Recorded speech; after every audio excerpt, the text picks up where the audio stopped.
الحمد لله رب العالمين،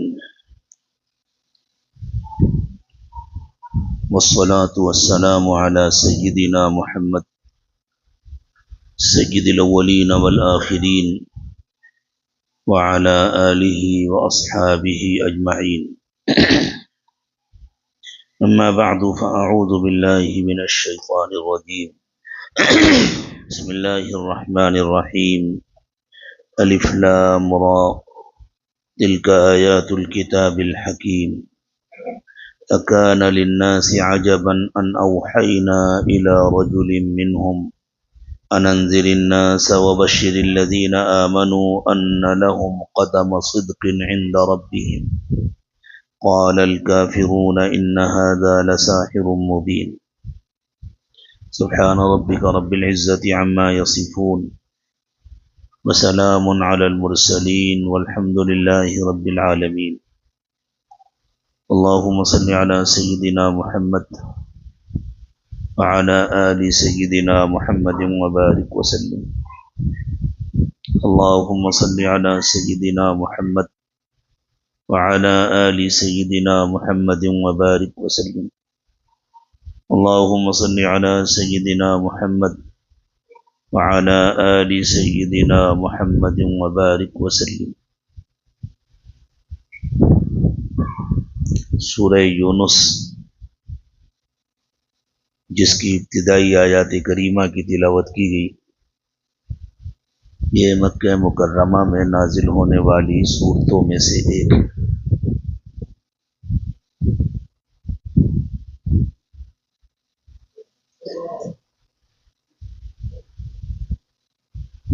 مکہ مکرمہ میں سب سے اہم مسئلہ تھا توحید، رسالت اور آخرت کو مضبوطی کے ساتھ پیش کرنا اور لوگوں کو سمجھانا۔ اسی لیے عموماً مکہ مکرمہ میں قرآن پاک کا جتنا حصہ نازل ہوا ہے،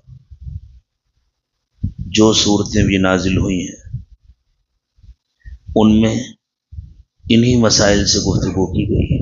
توحید، اللہ ایک ہے، اللہ کے سوا کوئی معبود نہیں، اور نبوت اور رسالت انسانوں کی ضرورت ہے، اور آخرت کے بغیر زندگی کی تکمیل نہیں ہوتی، آخرت کے بغیر زندگی لغو اور بے معنی ہو جاتی۔ اس صورت میں بھی انہی تینوں حقیقتوں کو بیان کیا گیا۔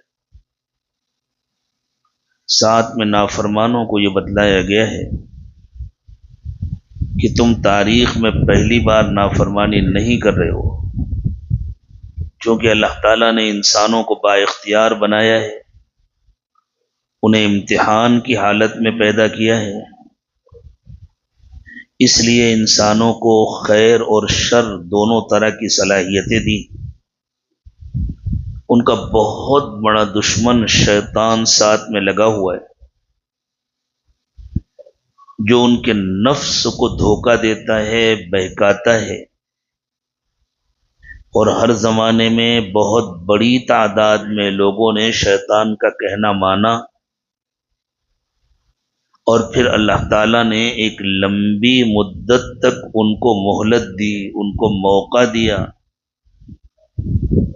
تاکہ جو سمجھ سکتے ہیں وہ سمجھ جائیں، اور جو سنبھل سکتے ہیں وہ سنبھل جائیں۔ جن کے اندر ذرا بھی عقل و شعور ہے، اور جن کے اندر ذرا بھی اپنے رب کا ڈر ہے، ان کو یہ بات سمجھ میں آ جائے کہ ہماری زندگی بیکار اور بے مقصد نہیں ہے۔ جس طرح دنیا میں ہر چیز کا ایک مقصد ہے، ہماری زندگی کا بھی مقصد ہے، اور وہ مقصد مکمل نہیں ہو سکتا آخرت کے بغیر، وہ مقصد مکمل نہیں ہو سکتا حساب کتاب کے بغیر۔ تو جب ہمیں اللہ کے پاس جا کر حساب دینا ہے تو ہم اس کی تیاری کر لیں۔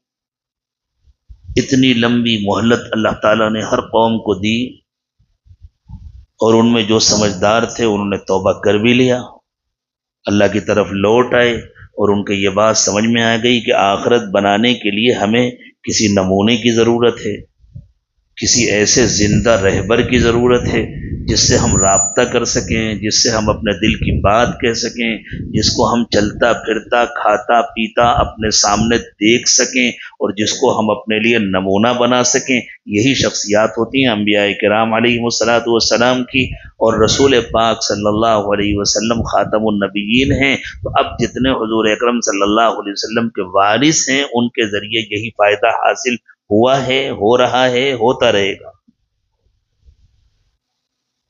تو جن لوگوں کی یہ بات سمجھ میں آ جاتی ہے وہ توبہ کر لیتے ہیں، اپنی رویش بدل لیتے ہیں، اور جن کے اندر ضد ہوتی ہے، ہٹ درمی ہوتی ہے، جن کو کچھ نہیں سننا، کچھ نہیں ماننا، تو اخیر میں جو ایسا تلچھٹ بچتا ہے پھر اللہ نے ہر زمانے میں اس کو تباہ و برباد کیا۔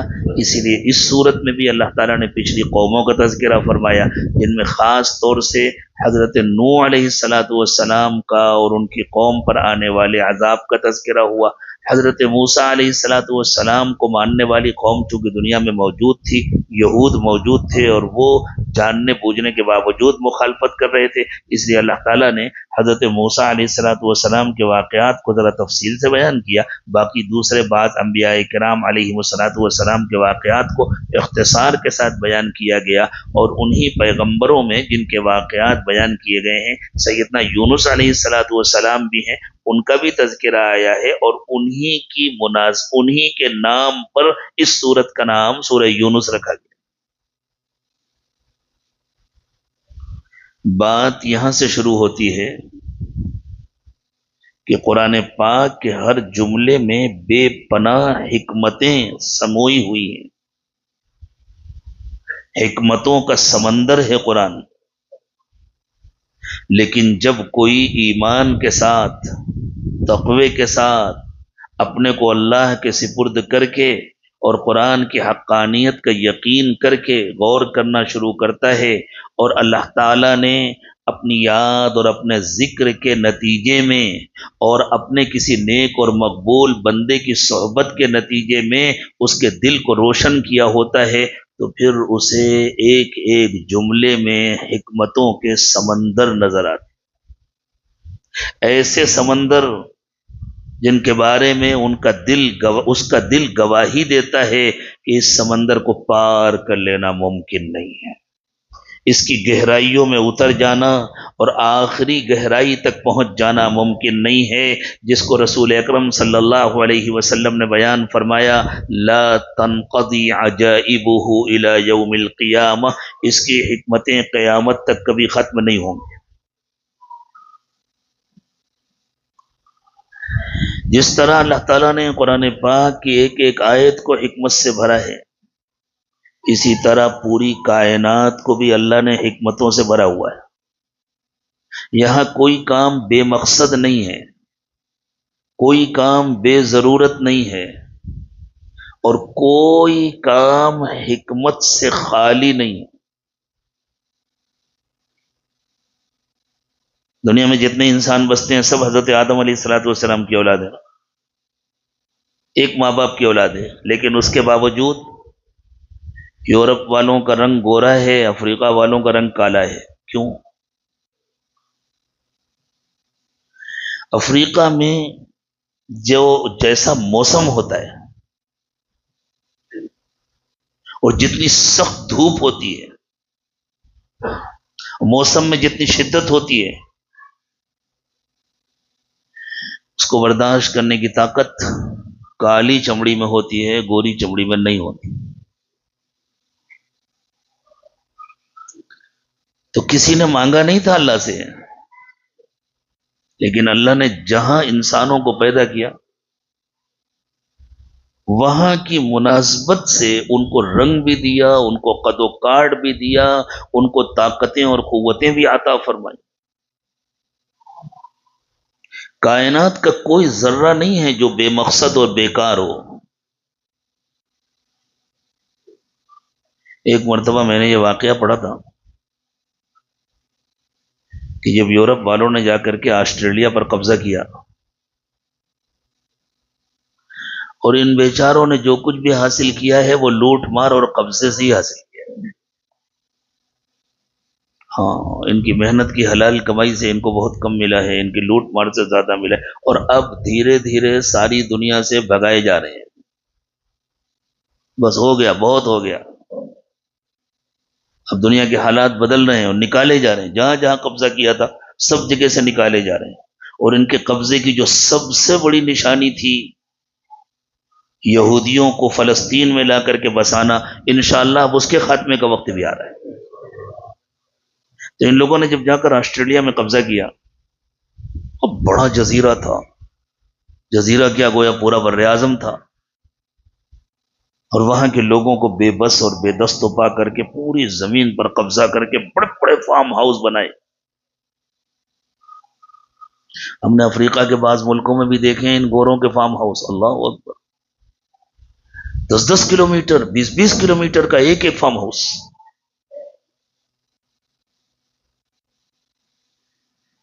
جہاں کھیتوں میں دوا چھڑکی جاتی ہے ہیلی کاپٹروں کے ذریعے، چھوٹے چھوٹے جہازوں کے ذریعے، اور اب تو خیر وہ آگے ہیں مسیرات، کیا کہتے ہیں اس کو، ڈرونز، عربی میں ان کو مسیرات کہتے ہیں۔ تو جب ان لوگوں نے اپنے فارم ہاؤس بنائے آسٹریلیا میں،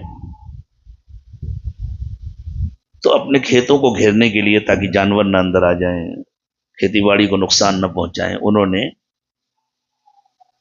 ناگ پھنی کے پودے لگائے۔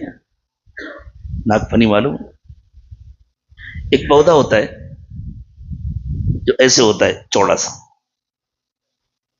اور اس میں خوب کانٹے ہوتے ہیں، جی کانٹے دار ہوتے ہیں، وہ ایسے جیسے پنجہ ہوتا ہے نا، ایسے پنجے کی طرح اس میں نکلے ہوتے ہیں بہت سارے، 2 4 5 10، اور ان میں کانٹے ہوتے ہیں، وہ اونچا ہوتا جاتا ہے، ایسے پھیلتے جاتے ہیں، اس کو اردو میں ناگ پھنی کہتے ہیں، وہ یہ جیسے ناگ کا پھن پھیلا ہوتا ہے ایسے، آپ کے علاقے میں جو کچھ بھی کہتے ہیں۔ اس کی باڑ لگائی تاکہ اس کے کانٹوں کی وجہ سے جانور ذرا دور رہیں، اندر نہ آئے۔ آسٹریلیا میں ناگ پھنی کا پودا نہیں تھا، تو وہ لے کر آئے اپنے علاقوں سے، وہ لا کر لگایا۔ اب جب لگایا اور وہ پھیلنا شروع ہوئی، ایسا تیزی کے ساتھ بڑھنی شروع ہوئی کہ کھیتوں میں گھس گئی۔ اب وہ پریشان، ہم نے تو ناگ پھنی کا پودا لگایا تھا کھیتوں کی حفاظت کے لیے، اب کھیتوں کی اس سے کیسے حفاظت کریں؟ ان کے لیے مسئلہ ہو گیا کہ اس پودے سے کھیتوں کی کیسے پھیلتا چلا جا رہا ہے، وہ جتنا کاٹتے ہیں اتنا بڑھتا ہے، جتنا کاٹتے ہیں اتنا بڑھتا ہے، اور صرف کھیتوں کی طرف نہیں دوسری طرف بھی بڑھنا شروع ہوا، آبادیوں میں گھسنے لگی۔ پریشان ہو گئے، اب کیا کریں؟ کاٹتے ہیں پھر نکلتا ہے۔ تو ان کے جو ماہرین تھے وہ سر جوڑ کر بیٹھے کہ آخر ہمارے علاقوں میں یہ پودا اتنا کیوں نہیں بڑھتا، ہم اپنے یہاں سے یورپ سے اور بعض دوسرے ملکوں سے لے کر آئے، وہاں کیوں نہیں بڑھتا، یہاں کیوں اتنا بڑھ رہا ہے؟ ایک ٹیم بنائی گئی اور اس نے اپنی ریسرچ رپورٹ پیش کی کہ اصل میں ہمارے علاقوں میں جہاں ناگ پھنی ہوتی ہے وہاں ایک کیڑا ہوتا ہے جس کی خوراک صرف ناگ پھنی ہے، تو کیڑا کھاتا رہتا ہے پودا بڑھتا رہتا ہے، کیڑا کھاتا رہتا ہے پودا بڑھتا ہے، بیلنس رہتا ہے، جتنی ضرورت ہے اتنا باقی رہتا ہے، جو ضرورت سے زائد ہے وہ اس کو کھا کے ختم کر دیتا ہے۔ یہ اللہ تعالیٰ کا ایک نظام ہے۔ تو انہوں نے وہاں سے وہ کیڑا لا کر کے یہاں بھی چھوڑا، ٹھیک ہو گیا۔ یہ اللہ کا انتظام ہے نا، جس علاقے میں اللہ نے ناگ پھنی پیدا کی تھی وہاں بیلنس کرنے کے لیے وہ کیڑا پیدا کر دیا، چھوٹا سا کیڑا، انہوں نے وہاں بھی لا کر چھوڑ دیا، اور اللہ نے اپنی قدرت سے اس کیڑے کی نسل خوب بڑھا دی اور وہ کنٹرول ہو گیا۔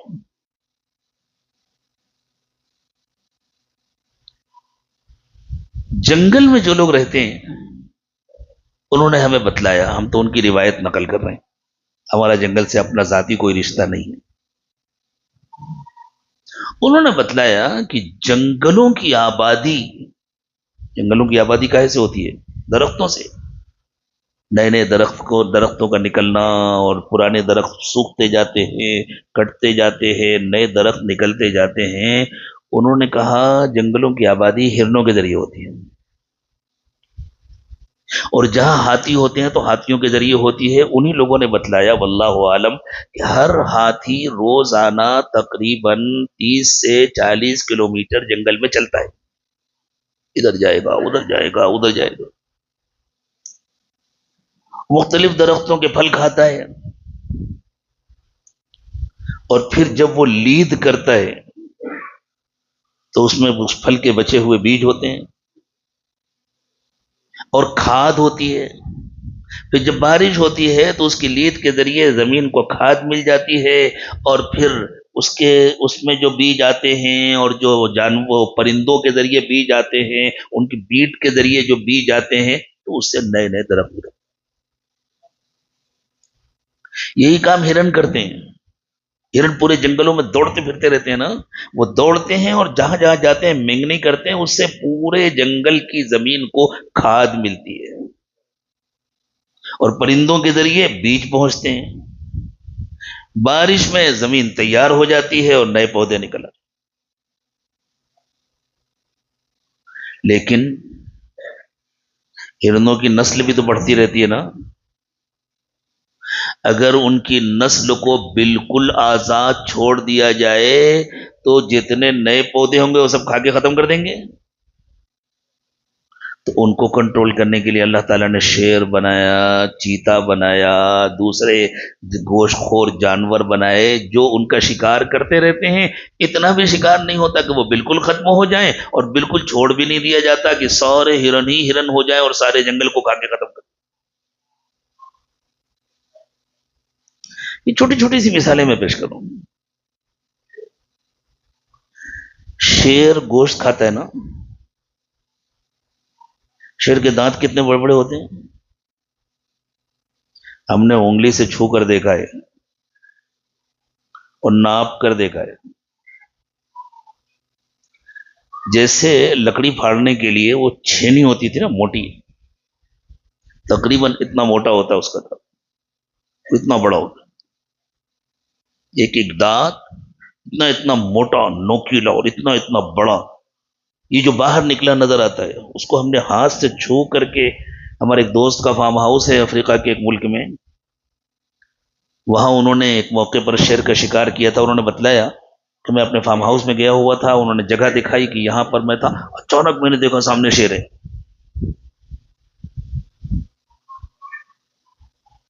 تو اس نے پوزیشن لی، جو کہتے ہیں میرے ہاتھ میں رائفل تھی، وہاں تو سب کے پاس اسلحہ ہوتا ہے، میرے ہاتھ میں رائفل، میں فوراً زمین پہ لیٹ گیا پوزیشن لے کر کے، اور اس نے وہاں سے چھلانگ لگائی میرے اوپر۔ اللہ اکبر، کیسی ہمت اللہ نے دی ہے ان لوگوں کو، ہوش و حواس باقی رہا۔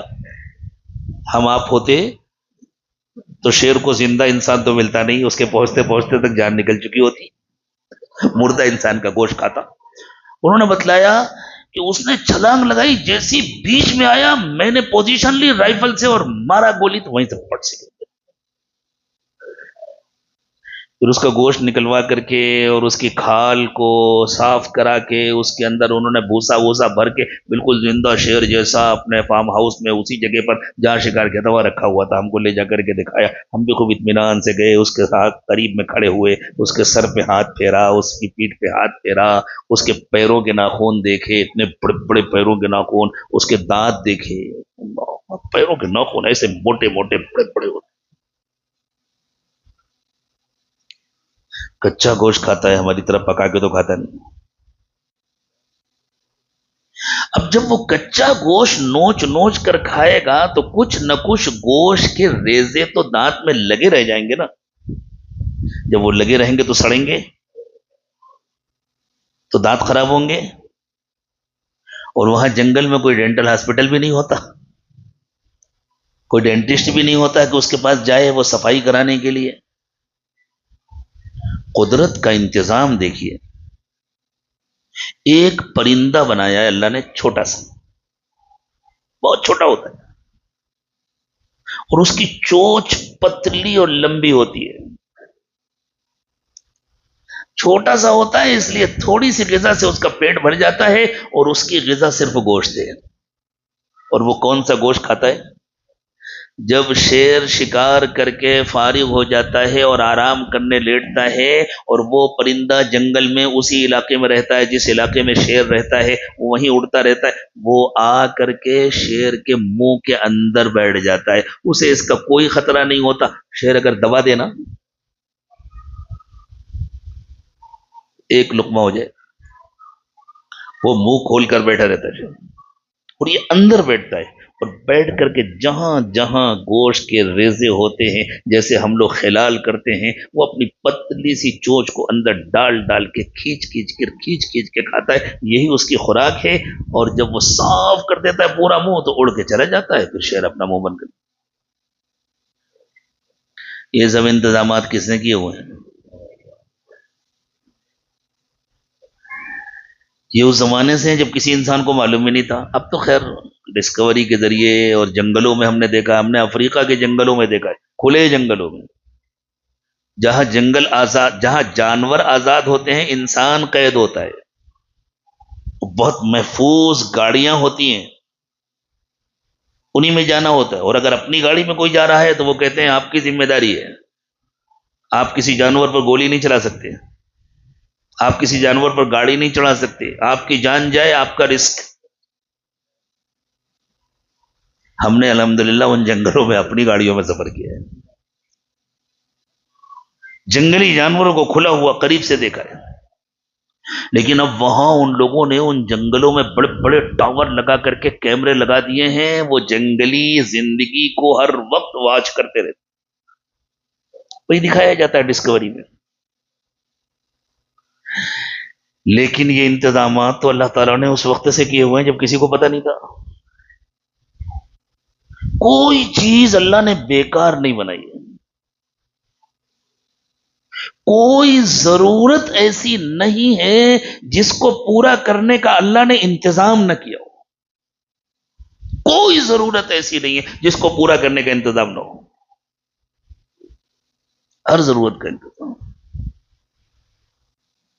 ایمان کیا ہے؟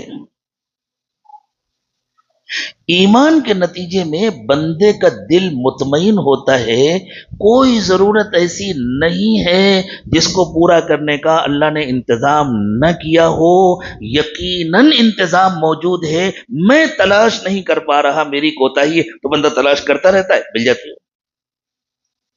جو ایمان سے محروم ہے وہ کنفیوز ہوتا ہے، اب پتہ نہیں یہ بیماری پیدا ہو گئی، پتہ نہیں اس کا علاج ہے بھی یا نہیں، اور اللہ کے رسول صلی اللہ علیہ وسلم نے پہلے سے بتلا دیا، ما خلق اللہ من داء الا وخلق له دواء، کوئی بیماری ایسی نہیں ہے جس کا علاج اللہ نے نہ بنایا ہو، تو مومن کا دل پہلے سے مطمئن ہوتا ہے، ہو سکتا ہے ہم کو تلاش کرنے میں دیر لگے لیکن علاج یقیناً موجود۔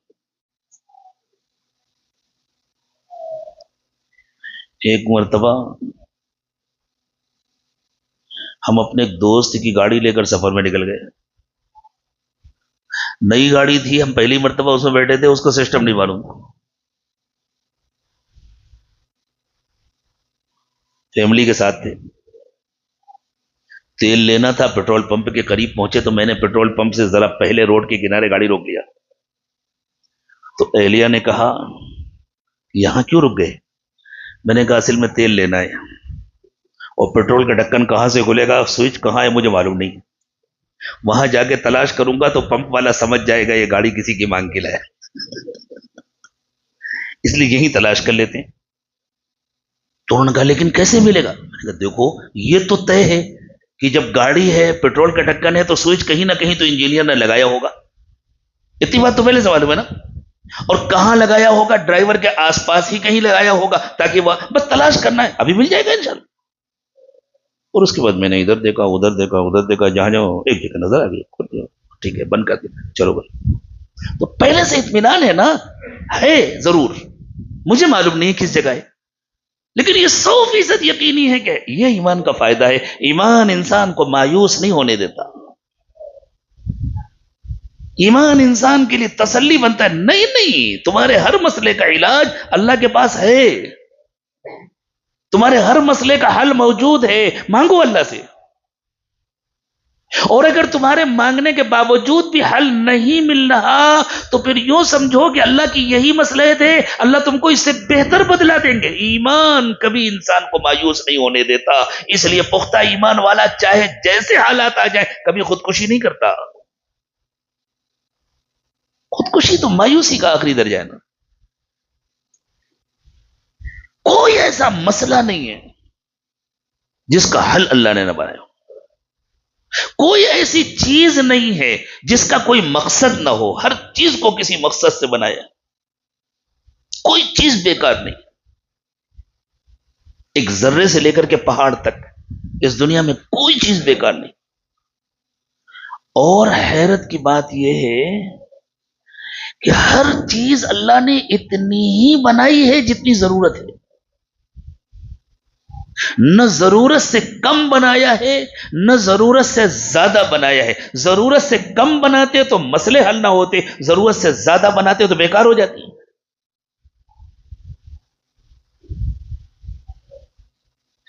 آپ حساب لگائیں،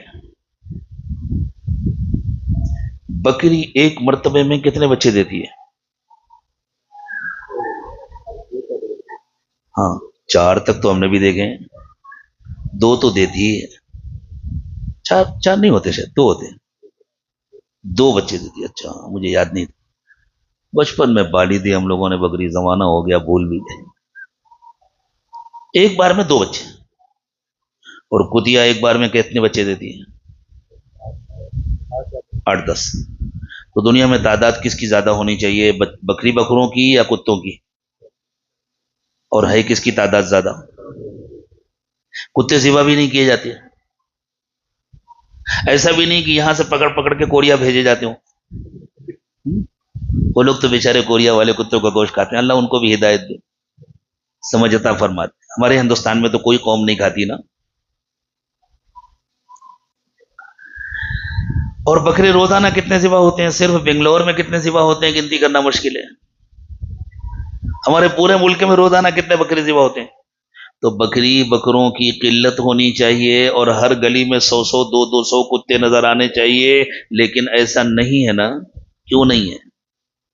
یہ اللہ کا انتظام ہے، یہ قدرت کا نظام ہے۔ بچے چاہے جتنے ہوں اللہ اتنے ہی رکھتے ہیں جتنی ضرورت ہے، اور بکری بکرے اگرچہ کم پیدا ہوتے ہیں لیکن اللہ ان کو اتنا رکھتے ہیں جتنی ضرورت ہے۔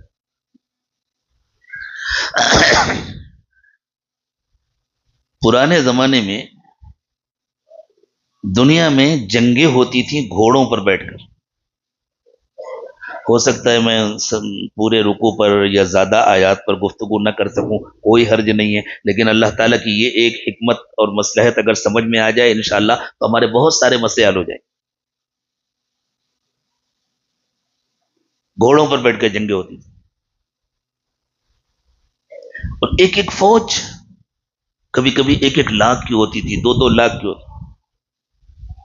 تو 1 لاکھ کی اگر فوج ہے تو کم از کم اس میں 50,000 60,000، اور 2-3 لاکھ کی فوج ہے تو کم از کم 1,00,000 1.5 لاکھ تو گھوڑے ہوتے تھے، ادھر بھی اور ادھر بھی۔ اتنے گھوڑوں کا چارہ بھی اللہ کی طرف سے اگتا تھا۔ اب جنگیں ہوتی ہیں ہوائی جہازوں کے ذریعے، ٹینکوں کے ذریعے، دوسری بختر بند گاڑیوں کے ذریعے، گھوڑے تو نہیں استعمال ہوتے۔ کوئی گھوڑے میں بیٹھ کے جائے گا تلوار لے کر کے جنگ کرنے کے لیے تو بیوقوف سمجھا جائے گا، ایک گولی آئے گی کسی طرف سے زناتی ہوئی اور ختم ہو جائے گا۔ تو گھوڑوں کی کوئی فیملی پلاننگ تو نہیں کی گئی نا؟ کہاں گئے؟ اس وقت جتنے گھوڑے پیدا ہوتے تھے اگر اتنے ہی پیدا ہوتے رہتے تو آج ہمارے شہروں میں گھوڑے ہی رہتے، ہمیں کہیں اور جانا پڑتا، ہم لوگ جنگلوں میں جا کے بس۔ کہاں گئے؟ کسی نے انتظام کیا، کسی گورنمنٹ نے کوئی پلاننگ کی، کوئی 5 سالہ 10 سالہ منصوبہ بنایا گیا گھوڑوں کی تعداد کم کرنے کے لیے۔ یہ اللہ کے کام ہے۔ جو اللہ اس طرح کا نظام مکمل نہایت جامع حکمتوں سے پر ضروریات کو پورا کرنے والا نہایت بامقصد نظام چلا رہا ہے، اور اکیلے چلا رہا ہے. سب کو معلوم ہے اس نظام میں اس کا کوئی شریک نہیں ہے. اس کے سوا کوئی اور اس قابل ہو سکتا ہے کہ اس کی عبادت کی جائے، اس سے بھیک مانگی جائے، اس سے مدد مانگی جائے؟ کائنات کے ہر ذرے کو اللہ نے بامقصد بنایا، اور اس پوری کائنات میں انسان سے اہم کوئی مخلوق نہیں ہے. انسان کو اللہ تعالیٰ نے جتنی صلاحیتیں دی ہیں اور اس کائنات میں تصرف کے جیسے مواقع دیے ہیں، ایسی صلاحیتیں اور ایسے مواقع اللہ نے کسی مخلوق کو نہیں دیے، حتیٰ کہ فرشتوں کو بھی نہیں.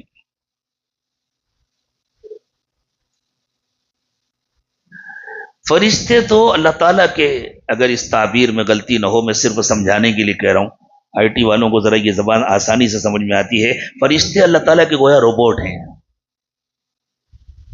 جو پروگرام سیٹ کر دیا گیا، لا یعصون اللہ ما امرہم ویفعلون ما یؤمرون، بس اس کے خلاف کچھ نہیں کر سکتے، وہ اپنا کام کرتے رہے. فرشتوں کو حکم ملا فلاں جگہ پانی برسا دو، برسا دیا. فلاں کھیتی اچھی کر دو، کر دیا. فلاں کو جا کے پلٹ دو، پلٹ دیا. انہیں اس سے کوئی مطلب نہیں ہے کیوں کہا جا رہا ہے، کیوں کیا جا رہا ہے. کوئی محبت، ہمدردی، اس قسم کا کوئی جذبہ ہی نہیں ہے ان کے اندر، نہ دشمنی، نہ محبت، نہ ہمدردی. وہ تو اللہ کے حکم کے پابند ہیں، جو حکم ملا انہوں نے کر دیا. انسان کو اللہ نے یہ صلاحیت دی ہے کہ وہ اللہ کی بنائی ہوئی چیزوں کو سمجھے، ان کو جانے، ان کی تہ تک پہنچے، اور پھر اللہ تعالیٰ نے اس چیز کو بنانے کے لیے کیا قانون بنایا ہے اس قانون کو سمجھے، اور اس قانون کو استعمال کر کے اسی جیسی کوئی دوسری چیز خود بنائے. اللہ کے بنائے ہوئے قانون کو سمجھ لینے کا نام سائنس ہے، اور پھر اس سے فائدہ اٹھا کر خود اسی جیسی کوئی چیز بنا لینے کا نام ٹیکنالوجی.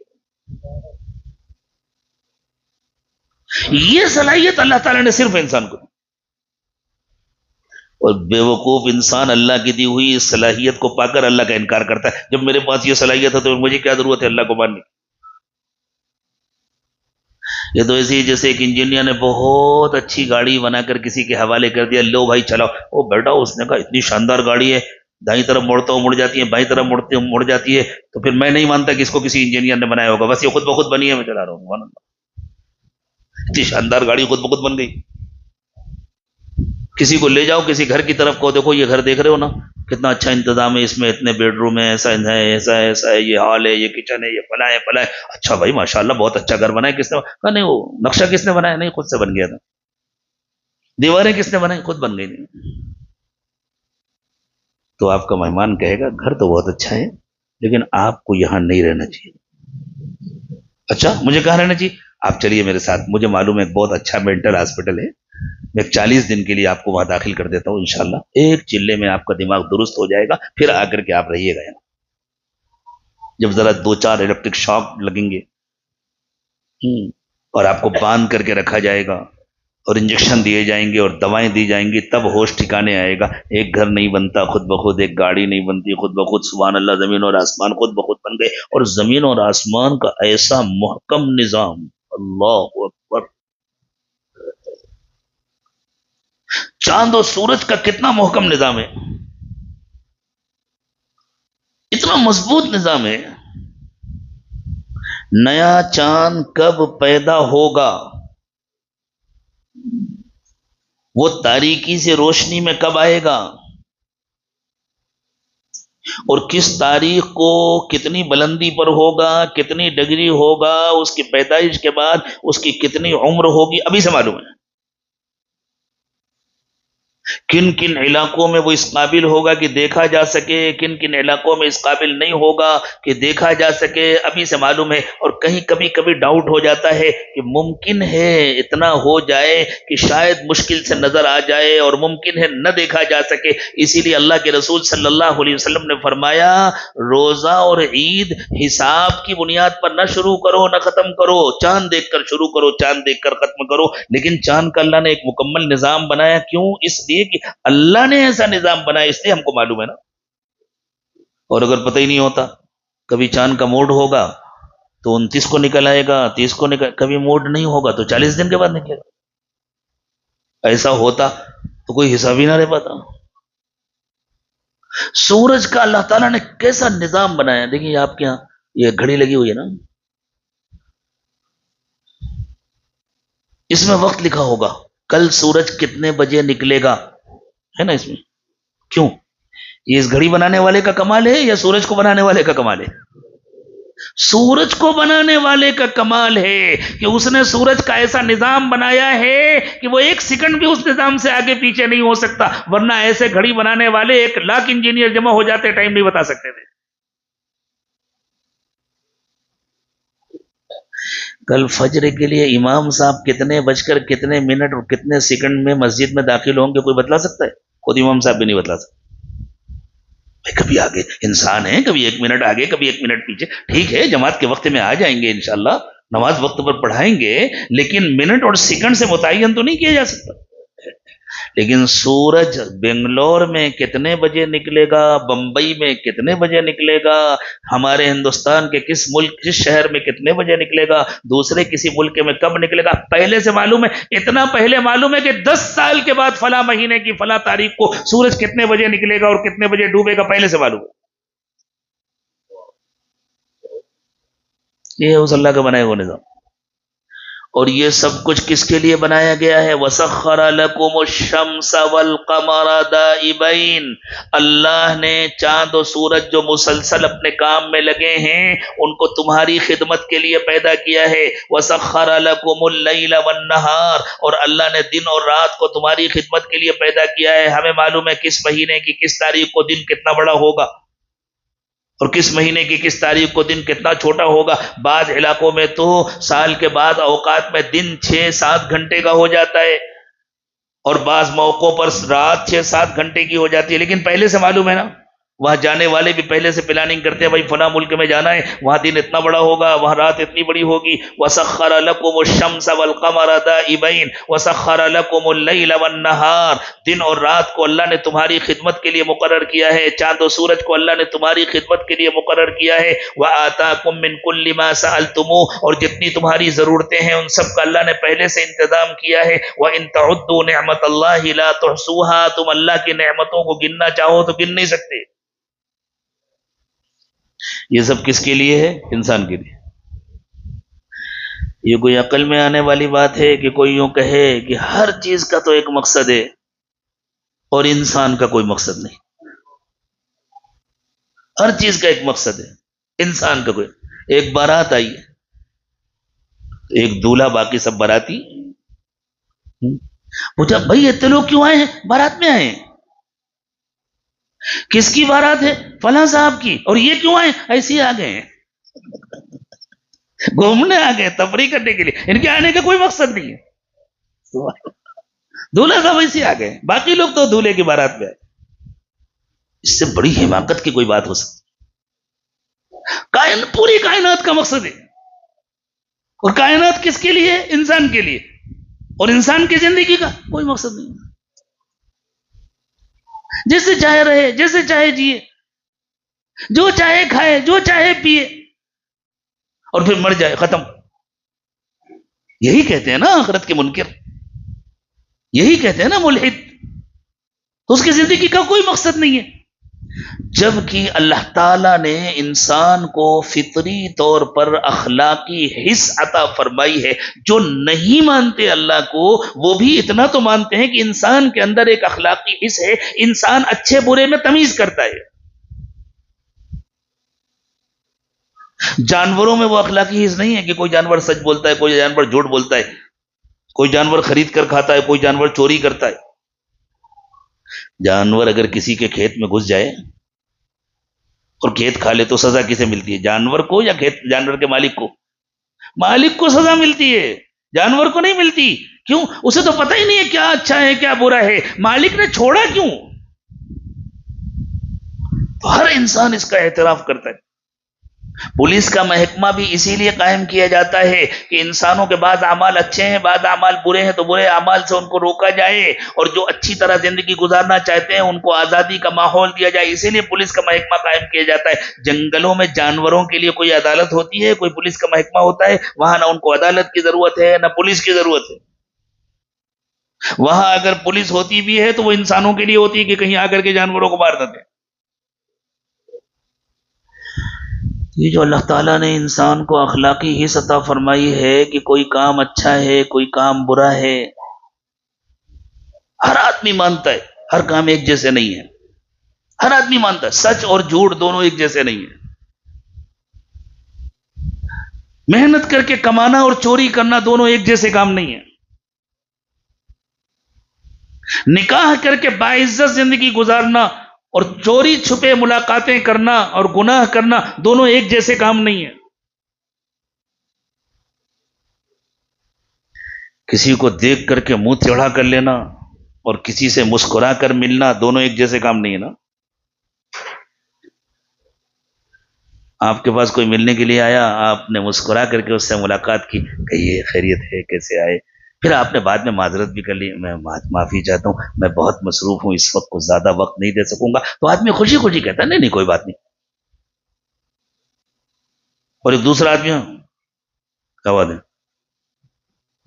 وہ کچھ کہے بغیر واپس چلا جائے گا۔ اسی لیے اللہ کے نبی صلی اللہ علیہ وسلم نے فرمایا اپنے بھائی سے مسکرا کے ملا کرو، یہ بھی صدقہ ہے۔ اگر تم سے کوئی ملنے آئے، ٹھیک ہے تمہارے پاس نہیں ہے ٹائم، تم نہیں دے سکے، کوئی حرج نہیں ہے، لیکن کم از کم مسکرا کے تو ملو، یہ بھی صدقہ ہے۔ اللہ تعالیٰ نے فرمایا کسی سے سخت بات مت کرو، کسی کو بے عزت مت کرو، کسی کا دل مت دکھاؤ۔ ایسا نہ کرو کہ صاحب ضرورت مند ہے اس کی مدد کر دی اور چار جگہ کہتے پھر رہے ہیں وہ تو اس کو میں نے مدد، اس کی بیٹی کی شادی تو میں نے کرائی تھی، وہ فلاں کام تو میں نے کیا تھا، فلاں کام تو میں نے۔ ایسا نہ کرو، اس سے بہتر یہ ہے کہ تم اچھا بولنا سیکھو اور یہ پیسے اپنے سمیٹ کر کے رکھ لو، اللہ کو تمہارے پیسوں کی ضرورت نہیں، اللہ اپنے ضرورت مند بندوں اور بندیوں کا کام کسی اور کے ذریعے کرا دیں گے، تم اپنے پیسے رکھو، پیسے دے کر کے احسان مت جتاؤ۔ تو سب کو معلوم ہے نا، مدد کرنا پھر خاموشی اختیار کرنا اور مدد کرنا اور پھر احسان جتانا دونوں برابر نہیں۔ ایک مرتبہ ایک شہر میں اس حادث کا جانا ہوا، معلوم ہوا فلاں لوگ ہیں، ان کے کچھ ساتھی ہیں اور وہ غریبوں کی بہت مدد کرتے ہیں۔ میں نے کہا اچھا بلاؤ بھائی ان کو، بہت اچھے لوگ ہیں، خدمت کر رہے ہیں ماشاءاللہ، کس طرح کرتے ہیں آپ؟ تو انہوں نے بتلایا کہ ہم ان سب کو بلاتے ہیں اور پھر ان کے فوٹو لیتے ہیں تاکہ لوگوں کو دکھا سکیں، اور اخبار میں بھی دیتے ہیں اور اس کو سوشل میڈیا پر بھی دیتے ہیں۔ ہم نے کہا بھائی ایک کام کرو، اپنی مدد بند کر دو۔ واقعی میں نے ان سے بند کر دو، تمہارے پیسوں کی اللہ کو ضرورت نہیں ہے، تم ذلیل کرتے ہو لوگوں کو، تم بے عزت کرتے ہو لوگوں کو۔ اگر بالکل خاموشی سے ان کی عزت نفس کا لحاظ کرتے ہوئے مدد کر سکتے ہو تو کرو، ورنہ تمہاری یہ مدد تمہیں جہنم میں لے جائے گی، اتنی آہیں تمہیں ڈھکیل کر جہنم میں پہنچائے گی۔ اللہ نے فرمایا قول معروف ومغفرۃ خیر من صدقۃ یتبعها اذی، اچھا بولنا، کسی کی غلطی کو معاف کر دینا، اس صدقے سے اچھا ہے جس کے بعد تکلیف پہنچائی جائے، جس کو جتایا جائے۔ بہت دیر سے آپ بہت سنجیدہ گفتگو سن رہے ہیں، تھوڑا سا موڈ بھی بدل دیں، پھر آگے سنجیدہ باتیں کریں گے۔ کہتے ہیں ایک صاحب کی بارات جانی تھی اور ان کے پاس بارات میں پہن کر جانے کے لیے پیجامہ نہیں تھا، لنگی پہنتے تھے بیچارے، کرتا لنگی جیسے ہمارے جنوب کے بہت سے علاقوں میں پہنا جاتا، پیجامہ نہیں تھا، غریب غربت کا زمانہ تھا وہ۔ اب اس نے کہا یار ایک دن بارات کے لیے کیا پیجامہ سلاؤں، کہیں سے مل جائے گا کیا؟ اس کے دوست نے کہا ہاں بالکل میرے پاس پیجامہ ہے، میں دے دیتا ہوں۔ دے دیا، چلے۔ اب جب گاؤں کے باہر لوگ استقبال کرنے کے لیے بھائی دولہا کا، دیکھو دولہا تو وہ ہے لیکن پیجامہ میرا ہے۔ تو اس نے کہا میری لنگی لو، میں اتار دیتا ہوں پیجامہ. نہیں نہیں نہیں نہیں، معاف کر دو. تم نے یہ کیوں کہا؟ اب نہیں کہوں گا. اچھی بات. پھر آگے چلے کچھ لوگ آئے، بھائی دولہا کا ہے. دیکھو دولہا تو وہ ہے لیکن پیجامہ اس کا اپنا نہیں ہے. اب کہ یہ نہیں کہا کہ میرا ہے اس کا. پھر وہ غصہ ہوا، میں اتار. نہیں نہیں نہیں، معاف کر دو، غلطی ہو گئی، اب یہ بھی نہیں کہوں گا. اچھی بات ہے. جس گھر بارات جا رہا تھا جب وہاں پہنچے، اب لڑکے کے ہونے والے خسور سالے دوسرے رشتہ دار آئے، وہ آ کر کے ملنے لگے ماشاء اللہ. تو انہوں نے کہا بھائی ایک بات سمجھ لو، دولہا تو یہ ہیں لیکن پیجامے کا کوئی تذکرہ نہیں ہے. میں پیجامے کے بارے میں کچھ نہیں کہوں. تو اللہ فرماتے ہیں قول معروف. ہنسی تو آئی نا، لیکن ہم بھی دوسروں کی مدد کر کے یہی حرکتیں کرتے ہیں. کہیں نہ کہیں سے ہم کوشش کرتے ہیں کہ پتہ چل جائے. اللہ کہتے ہیں لپیٹ کے رکھو اپنے پاس، ضرورت نہیں ہے. مردوں کے لیے اور اس سے زیادہ عورتوں کے لیے یہ بات اہم ہے. قول معروف ومغفرۃ خیر من صدقۃ یتبعها اذى. اچھی بات کرنا اور دینا تو دور کی بات ہے. کسی سے کوئی غلطی ہو گئی، انتظار بھی مت کرو کہ وہ معافی مانگے. اگر تمہیں احساس ہوا، اسے احساس ہو گیا کہ مجھ سے غلطی ہوئی، اللہ کے لیے معاف کر دو، ختم کرو. اللہ تمہیں اجر دیں گے. ومغفرۃ، معاف کر دینا، خیر من صدقۃ یتبعها اذى، اس صدقے سے بہتر ہے جس کے بعد تکلیف پہنچائی جائے. افسوس ہوتا ہے نا رمضان میں ہمارے پاس بھی پیسہ ہوتا ہے تو ہم خوب صدقہ کرتے. اب آپ صدقے سے بڑا کام کر سکتے ہیں نا، جس سے تکلیف پہنچی سب کو معاف کر دو. سب سے بڑا صدقہ ابھی کر دو. جس سے بھی ہمیں تکلیف پہنچی سب کو اللہ کے لیے معاف کر دیا. مرد بھی معاف کر دیں، عورتیں بھی معاف کر دیں. گھر جنت کا نمونہ بن جائیں گے انشاءاللہ. بہویں اپنی ساسوں کو معاف کر دیں، ساس اپنی بہوؤں کو معاف کر دیں. آپس کے جتنے رشتہ داریاں ہیں، کسی نہ کسی سے کچھ نہ کچھ تکلیف تو ہو ہی جاتی ہے. دل بڑا کرو، اللہ کے لیے معاف کرو اور جنت جیسی زندگی گزارو. ہر وقت خوش رہو. جو معاف نہیں کرتا نا وہ خود عذاب میں رہتا ہے. وہ سمجھتا ہے میں دوسرے کو عذاب دے رہا ہوں، دوسرے کو کوئی کیا عذاب دے گا. جو معاف نہیں کرتا وہ خود عذاب میں رہتا ہے. میں تو ایسے موقع پر اکثر کہتا ہوں غلطی دوسرے نے کیا، سزا تمہیں کیوں مل رہی ہے؟ تو دوسرے نے غلطی کیا، وہ تو اپنی غلطی کر کے بھول بھی گیا اور تم کہتے ہو میں کبھی نہیں معاف کروں گا. یعنی تم کہتے ہو اس نے جو غلطی کی تھی میں زندگی بھر اس کی سزا بھگتوں گا. سبحان اللہ، یہ کون سی عقل مندی ہے بھائی؟ دوسرے کی غلطی کی سزا آپ کیوں بھگت رہے ہیں؟ جس نے غلطی کی وہ اپنی سزا بھگتے، آپ اپنے کو آزاد کیجئے. تو سب نے نیت کر لی نا انشاءاللہ. مرد بھی نیت کریں، عورتیں بھی نیت کریں. آج تک جس سے کوئی تکلیف پہنچی سب معاف کر دینے کے یہ معنی نہیں ہے کہ دوبارہ دھوکہ کھانا. لا یلدغ المؤمن من جحر مرتين، جس کی طرف سے اندازہ ہو گیا کہ اس سے دھوکہ ہوتا ہے اس سے ہمیشہ محتاط رہنا. مومن ایک بل سے 2 مرتبہ نہیں ڈسا جاتا. دھوکہ کھانا الگ چیز ہے، معاف کرنا الگ چیز ہے. اپنے دل سے قدورت نکالو، اپنے دل سے بغض و عناد نکالو، اس کی نفرت نکالو، اس کا معاملہ اللہ کے حوالے کرو. اللہ میں نے معاف کر دیا، اللہ آپ بھی معاف کر دیجئے اور اللہ آپ اس کی اصلاح کر دیجئے. لیکن جب تک اطمینان نہ ہو جائے کہ اس کا طریقہ بدل گیا، اس سے محتاط رہو، دوبارہ دھوکہ مت کھانا. ابھی کل ہی کی بات ہے، میں صوبے اور شہر کا نام نہیں لوں گا. ایک خاتون کا میرے پاس میسج آیا 2-3 دن پہلے کا. انہوں نے بیان سنا ہوگا، بیانات تو پوری دنیا میں سنے جاتے ہیں. تو انہوں نے کہا حضرت کیا معاف کر دینے کا یہ مطلب ہے کہ ہم دوبارہ اپنے رشتہ داروں سے دھوکہ کھائیں؟ میں نے ان کو لکھا نہیں بھائی، معاف کرنا الگ بات ہے، دھوکہ کھانا الگ بات ہے. بالکل نہیں. آپ احتیاط رکھو، محتاط رہو، آنے جانے میں بھی تھوڑا سا احتیاط رکھو، لیکن دل میں بغض مت پال کر رکھو، دل میں عناد پال کر مت رکھو. اس سے تم کو خود نقصان ہوگا اور اللہ کو یہ پسند نہیں ہے. دل کو صاف کر لو.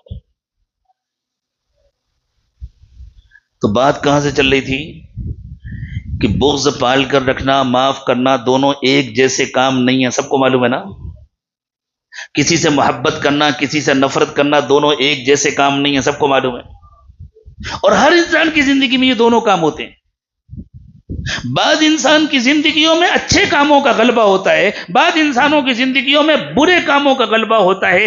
اگر آخرت کا انکار کر دیا جائے تو اس کا مطلب یہ ہے کہ یہ اچھے کام، یہ برے کام دونوں برابر ہیں، نہ ان کا کوئی مقصد ہے نہ ان کا کوئی مقصد ہے۔ تو سبحان اللہ، دنیا کی چھوٹی سی زندگی میں تو اچھے اور برے کاموں کو کنٹرول کرنے کے لیے پولیس کا محکمہ قائم کیا جاتا ہے، عدالتیں قائم کی جاتی ہیں، اور پوری زندگی میں جو انسان نے اچھے برے کام کیے ان کے فیصلے کے لیے کوئی عدالت نہ ہو۔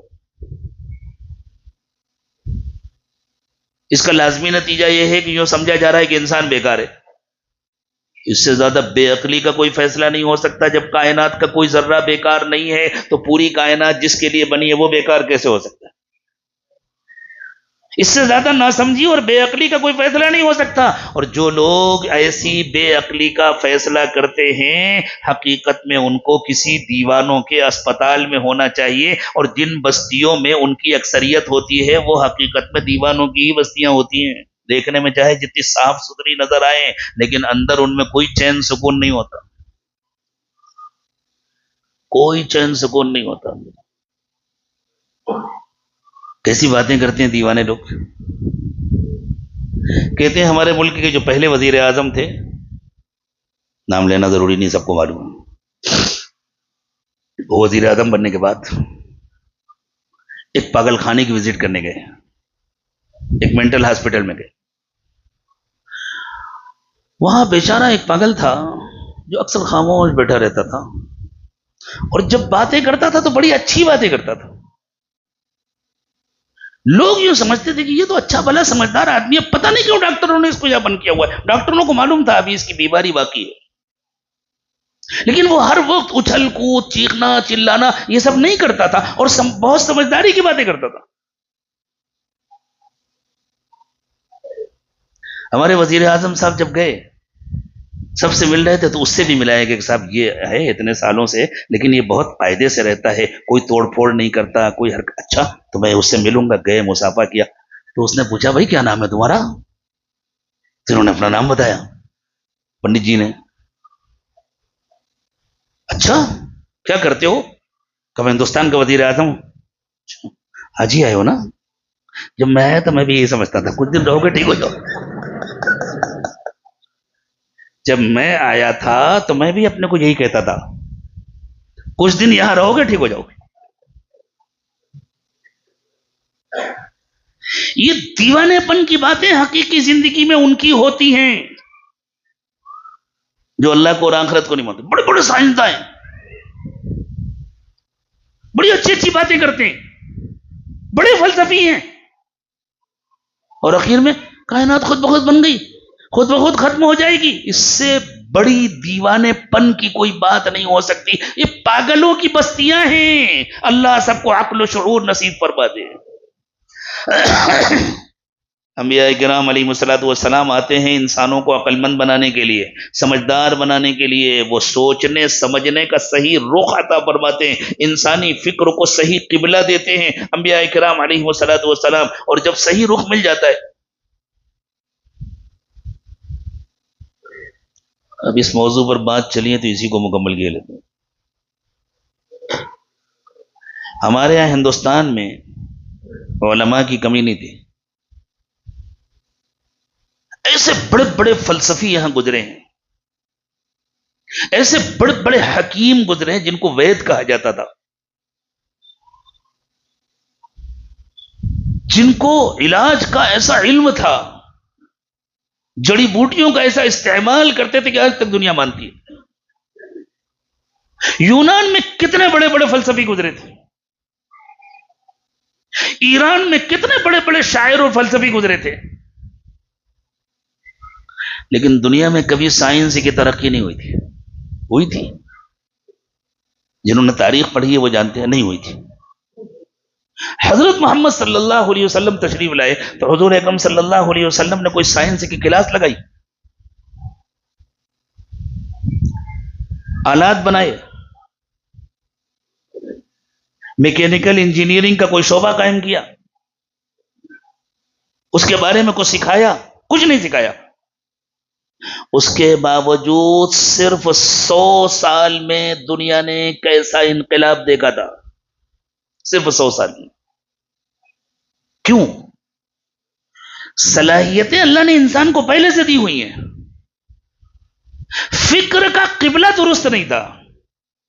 شرک کے نتیجے میں فکر کا قبلہ درست نہیں تھا. شرک کا خاتمہ کر کے توحید کا سبق سب پڑھا کر کے حضرت محمد صلی اللہ علیہ وسلم نے جب فکر کو درست کر دیا، ہر ضرورت کا اللہ نے انتظام کیا ہے اور کوئی کام کوئی چیز بے مقصد نہیں بنایا. اس سوچ کے ساتھ جب مسلمان اسکالروں نے کام کرنا شروع کیا، 100 سال کے اندر اندر دنیا میں انقلاب برپا ہو.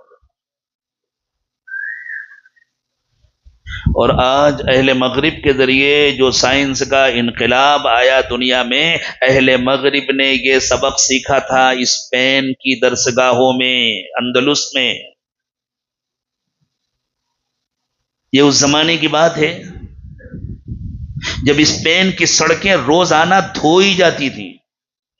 جیسے آج برطانیہ میں بعض سڑکیں روزانہ دھوئی جاتی ہیں، اسپین کی سڑکیں روزانہ دھوئی جاتی تھیں. اور پیرس میں جب بارش ہوتی تھی تو آدھی آدھی پنڈلی تک کیچڑ ہوتا تھا راستوں میں، جس میں زیادہ تر گھوڑوں کی لید ہوتی تھی، چلنا دشوار ہوتا تھا.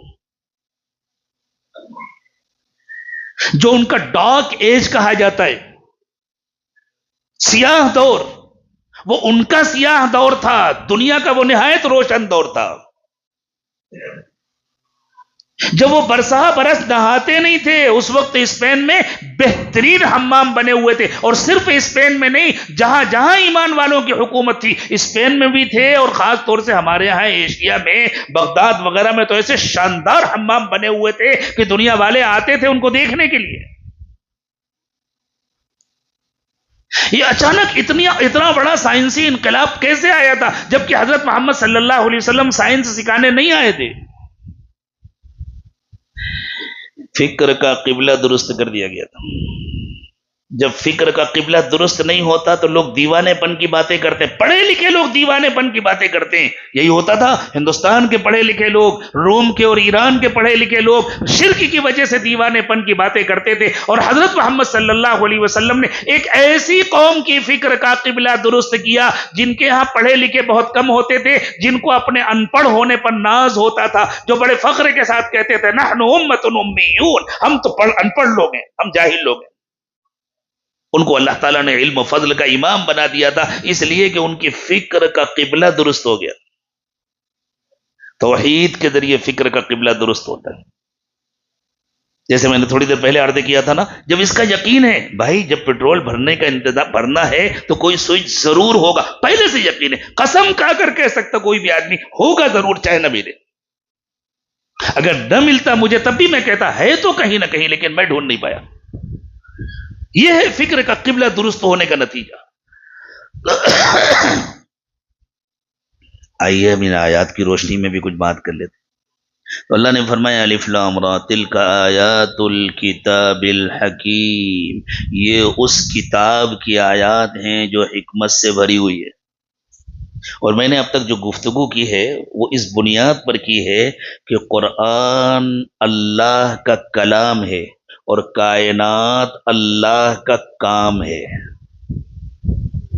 اسی لیے اس کائنات میں اللہ کی جو قدرتیں ہیں ان کو بھی قرآن نے آیات کہا، اور اس کلام میں جو کلام کے حصے اور ٹکڑے ہیں ان کو بھی آیات کہا گیا.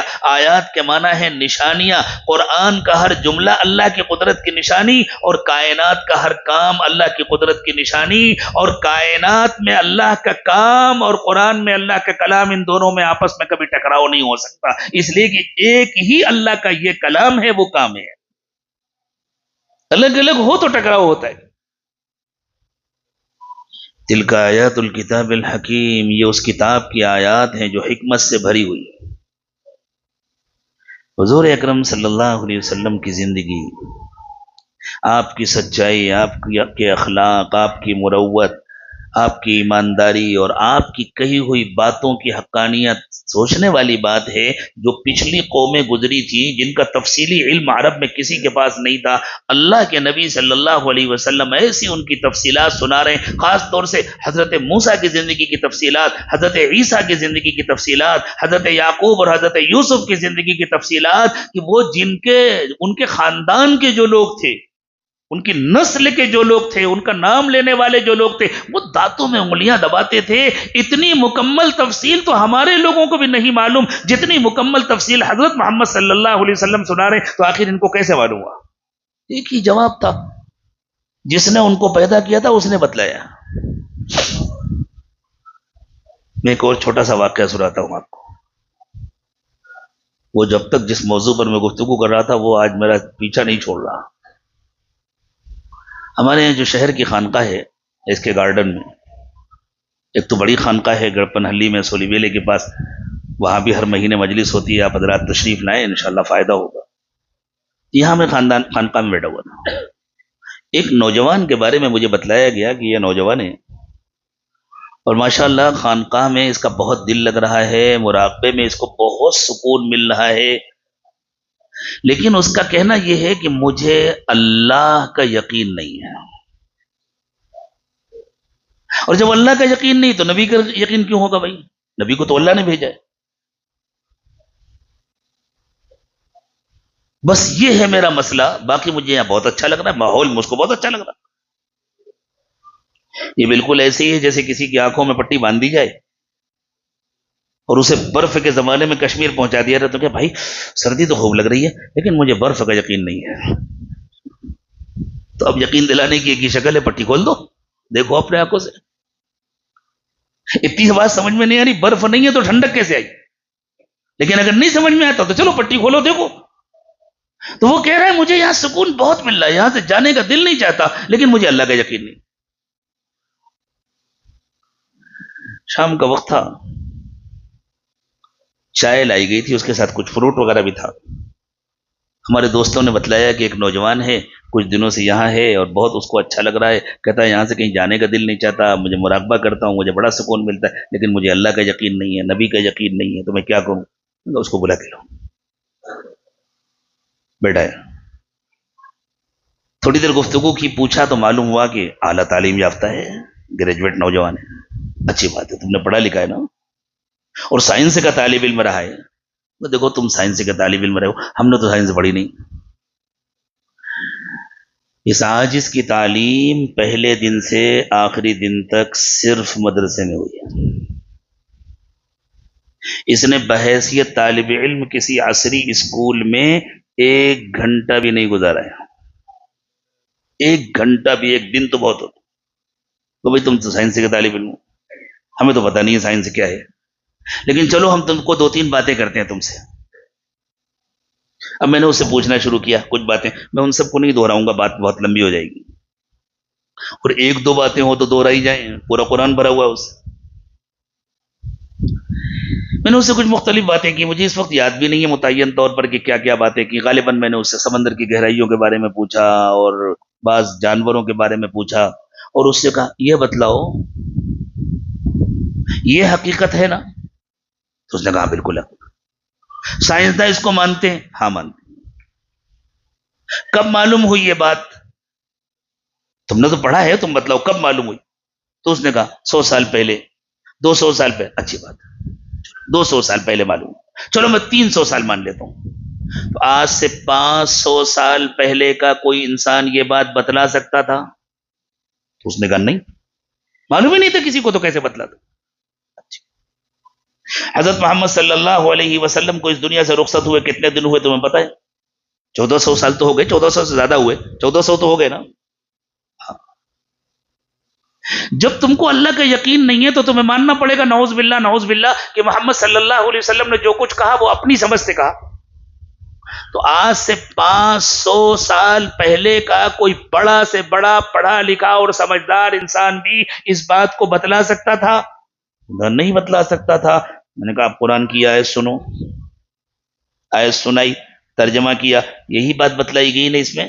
تمہارا دل چاہے تو کسی انگلش ترجمے میں دیکھ لو، یہی بات بتلائی گئی. جی ہاں یہی بات بتلائی گئی. میں نے کہا پھر محمد صلی اللہ علیہ وسلم جو ایک ان پڑھ قوم میں پیدا ہوئے تھے جہاں پڑھنے لکھنے کا کوئی ماحول نہیں تھا، وہ روم میں نہیں پیدا ہوئے تھے، وہ ایران میں نہیں پیدا ہوئے تھے، وہ ہندوستان میں نہیں پیدا ہوئے تھے، پھر بھی ہندوستان میں، روم میں، ایران میں کچھ نہ کچھ پڑھنے لکھنے کا ماحول تھا. وہ عرب میں پیدا ہوئے تھے، مکے میں پیدا ہوئے تھے جہاں پڑھنے لکھنے کا کوئی ماحول نہیں تھا. تو آخر حضرت محمد صلی اللہ علیہ وسلم کو یہ بات کیسے معلوم ہوئی؟ مجھے اس سوال کا جواب دو. اب اس کے پاس کوئی جواب ہوتا تو دیتا. میں نے کہا اب سنو میں بتلاتا ہوں. جس نے بنایا تھا اسی نے بتایا تھا. جس نے بنایا اسے معلوم تھا، اس نے بتلایا. جلدی مت کرو ماننے میں، آگے چلو اور آگے چلو. مجھے یاد نہیں اس وقت میں نے اس سے کیا کیا باتیں کی تھی، لیکن اس وقت میرے ذہن میں کچھ ایک آدھ باتیں آ رہی ہیں، میں آپ کو سناتا ہوں. ایک بڑے قرآن کے سائنس اور قرآن کے تقابلی مطالعے کے بڑے اسکالر گزرے ہیں، پتہ نہیں اب حیات ہیں یا نہیں. یمن کے رہنے والے تھے، سعودی عرب کی کسی یونیورسٹی میں ہوا کرتے تھے. شیخ عبد المجید زندانی. میری ان سے ملاقات تو نہیں ہوئی، لیکن میں نے ان کی بعض کتابیں پڑھی ہیں. بڑے ماہر تھے اپنے زمانے کے. شیخ زندانی نے اپنا ایک واقعہ نقل کیا کہ ریاض میں علم جنین سے متعلق ایک کانفرنس ہو رہی تھی. بچہ جب ماں کے پیٹ میں ہوتا ہے تو اس کو جنین کہتے ہیں. اس کے تعلق سے جو علوم ہیں ان کو علم جنین کہتے ہیں. تو علم جنین کے تعلق سے ریاض میں ایک کانفرنس ہو رہی تھی، جس میں امریکہ کے ایک بڑے ڈاکٹر آئے ہوئے تھے جو اپنے فن کے، بچوں کے پیدائش سے پہلے کے بچوں کے حالات کے بہت بڑے ماہر سمجھے جاتے تھے، اور ساتھ میں وہ ایک چرچ کے فادر بھی تھے. ایک بڑے مذہبی عالم کے بیٹے تھے اور خود بھی مذہبی عالم تھے، اور اس کے ساتھ ساتھ ڈاکٹر بھی تھے. وہ آئے ہوئے. عبد المجید زندانی صاحب کہتے ہیں کانفرنس ہو گئی، مجھے اچھا موقع ملا، میں ان کے پاس گیا. میں نے کہا آپ جس فن کے ماہر ہیں، میں بھی ایک چھوٹا سا طالب علم ہوں، میں اس کے سلسلے میں آپ سے کچھ باتیں پوچھنا چاہتا ہوں. کیا آپ مجھے بتلائیں گے کہ جب بچے کی پیدائش شروع ہوتی ہے، پہلے مرحلے میں ہوتا ہے، تو اس کی شکل کیسی ہوتی ہے؟ نطفے کی شکل کیسی ہوتی ہے؟ تو انہوں نے کہا کہ جیسے جونک ہوتی ہے نا، جونک کو کیا کہتے ہیں آپ کی زبان میں؟ جونک بولتے ہیں. تو جونک سمجھ گئے نا، جانوروں کے لپٹ جاتی ہے، خون چوستی ہے. اس کی بناوٹ ذہن میں آئی؟ آگے سے ذرا چوڑی سی ہوتی ہے، پیچھے پتلی ہو جاتی ہے. یوں کہا جو جونک کی بناوٹ ہے بالکل ایسی بناوٹ ہوتی ہے. اچھا اس کو دیکھا جا سکتا ہے؟ نہیں. کیا یہ ممکن تھا کہ اس زمانے میں آج سے 1400 سال پہلے کوئی سادی سی چیڑ پھاڑ ہوئی ہو، کوئی سادہ سا آپریشن؟ اس زمانے میں تو سادی سادی چیڑ پھاڑ ہوتی تھی، آپریشن ہوا ہو اور کسی ڈاکٹر نے، کسی حکیم نے دیکھ لیا ہوگا؟ بالکل ممکن نہیں تھا. اس کو آنکھ سے دیکھا نہیں جا سکتا جب تک الیکٹرانک خوردبین نہیں بن گئی کہ الیکٹرک سے چلنے والی ایسے آلات جو کسی چیز کو بہت بڑا کر کے بتلائے. میں نے ڈاکٹر زندانی صاحب کی کتاب میں اس کی تصویر دیکھی تو اس میں نیچے نوٹ لکھا ہوا تھا کہ اس کو اصل سے 4000 گنا بڑا کر کے دکھایا جا رہا ہے، تب وہ اس قابل ہوئی کہ اس کو دیکھا جا سکے. 4000 گنا بڑا کر کے. کہا جب تک وہ خوردبینیں نہیں بن گئی، الیکٹرانک خوردبینیں، سادی خوردبین بھی نہیں، اس وقت تک اس کو دیکھا نہیں جا سکتا تھا. تو انہوں نے پوچھا اچھا یہ خوردبینیں بنے ہوئے کتنے دن ہوئے؟ تو انہوں نے کہا کہ بس پچھلی صدی میں بنی ہے، بہت سے بہت 100 سال. بس 100 سال سے پہلے کسی کو یہ بات معلوم ہو سکتی تھی؟ کہ بالکل نہیں معلوم ہو سکتی. تو کیا 1400 سال پہلے کی بات کسی کو معلوم ہو سکتی تھی؟ کہا سوال ہی نہیں پیدا ہوتا. اچھی بات ہے صاحب. پھر دوسرے مرحلے میں کیسا ہوتا ہے؟ انہوں نے ذرا ادھر ادھر دیکھا. زندانی صاحب کہتے ہیں مجھے معلوم تھا وہ کیا مانگیں گے تو میں پہلے سے انتظام کر کے آیا تھا. انہوں نے کہا کوئی نرم پلاسٹک کا ٹکڑا ملے گا؟ انہوں نے کہا جی میں لے کر آیا ہوں. انہیں معلوم تھا یہ کیا مانگیں گے، وہ دے دیا. انہوں نے اس ٹکڑے کو لیا، اس کو دانتوں کے درمیان رکھ کر کے زور سے دبایا، اور جب دبا کر باہر نکالا تو اس میں دانتوں کے نشان جیسے پڑ گئے. کہا جیسے یہ نشانات نظر آ رہے ہیں نا ایسا ہوتا ہے. کہا اچھا اس کو آنکھ سے دیکھا جا سکتا ہے؟ کہا نہیں اس کو بھی آنکھ سے نہیں دیکھا جا سکتا. وہ آلات جن کے ذریعے اس کو دیکھا جا سکتا ہے ان کو وجود پائے کتنا زمانہ گزرا؟ انہوں نے کہا بہت سے بہت 100 سال یا 200 سال. اس سے پہلے کچھ نہیں تھا، کوئی نہیں دیکھ سکتا تھا.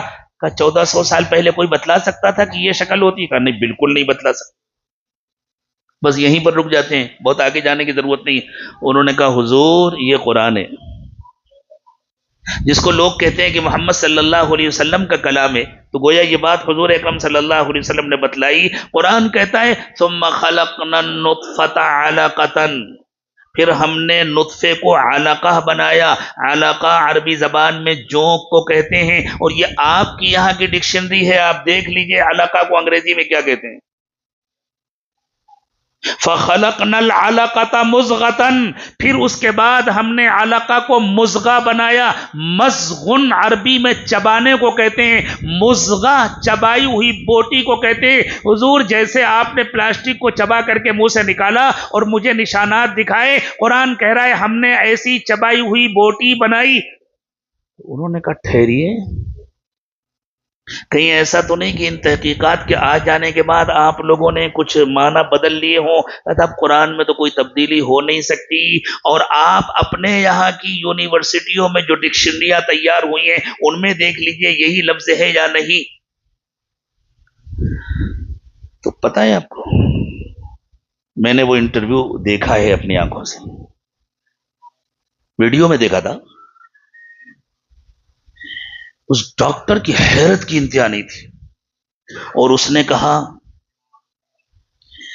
میرا بیان نوٹ کرو کہ قرآن الہامی کتاب ہے،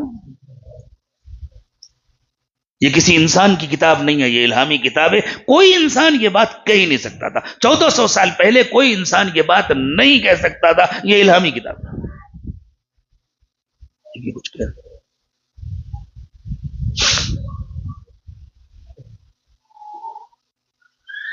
جب ہم امریکہ واپس گئے، چونکہ وہ ایک چرچ کے فادر تھے، گھیر لیا میڈیا والوں نے، کیا آپ مسلمان ہو گئے؟ انہوں نے کہا دیکھو میں مسلمان تو نہیں ہوا، لیکن میں ایک پڑھا لکھا آدمی ہوں، میں سائنسداں ہوں، میرے سامنے قرآن کا ایسا بیان آیا ہے جو 1400 سال پہلے کیا 400 سال پہلے بھی دنیا میں کسی انسان کو نہیں معلوم تھا. اس لیے میں مجبور ہوں یہ کہنے پر کہ قرآن الہامی کتاب ہے، میں اپنی اس رائے سے نہیں ہٹ سکتا. تو میں نے اس طالب علم سے، اس نوجوان سے کہنا شروع کیا، ایسی کئی مثالیں دی. میں نے کہا یہ بتاؤ کس نے بتایا؟ محمد صلی اللہ علیہ وسلم کو کس نے بتایا؟ وہ چپ کہ میں بتلا دیتا ہوں، جس نے بنایا اس نے بتایا. قرآن میں ایسا ایک نمونہ نہیں ہے، قرآن میں ایسے ہزار نمونے ہیں جن کا اس کے سوا کوئی جواب نہیں ہوتا. جس نے بنایا اسی نے بتلایا.